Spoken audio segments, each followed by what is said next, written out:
دوستوں ایک ایسے بچے کا ذکر کر رہا ہوں کہ جس نے ماحول کو غلام بنا لیا، مجمع کے دل جیت لیے، حیرت میں ڈال دیا سب کو، اور لوگ سوچنے پہ مجبور ہو گئے کہ اولاد ایسی بھی ہو سکتی ہے۔ قصہ یہ ہے کہ باپ کے جنازے پہ کھڑا ہے، بچہ اعلان کرتا ہے، کہتا ہے میرے والد کے ظلم کا شکار کچھ لوگ رہے، وہ اس مجمع میں موجود ہیں، اللہ واسطے میرے باپ کو معاف کر دیں، قبر و حشر کی منزلیں آسان ہو جائیں گی۔ اب کوئی جواب نہیں آیا۔ پھر بولا جب تک آپ معاف نہ کریں میرے باپ کو، جنازہ نہیں اٹھاؤں گا۔ پھر مجمع میں خاموشی۔ اب تیسرا اعلان سماعت فرمائیے۔ بچے نے کہا جس کا جو نقصان ہوا ہے نا میرے باپ سے، اس سے ڈبل لے لے مجھ سے، پر میرے باپ کو معاف کر دے۔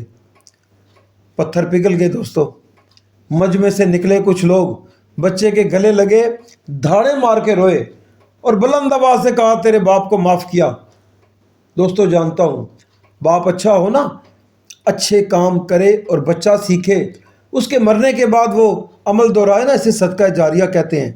اور باپ ساری زندگی ظلم کرے اور بچہ رو رو کے معافیاں مانگے، اسے کیا کہیں گے؟ گاڈ گفٹ، یہ اللہ کا تحفہ ہے۔ اللہ ہماری خطائیں معاف کرے اور ایسے تحفے سب کو نصیب کرے۔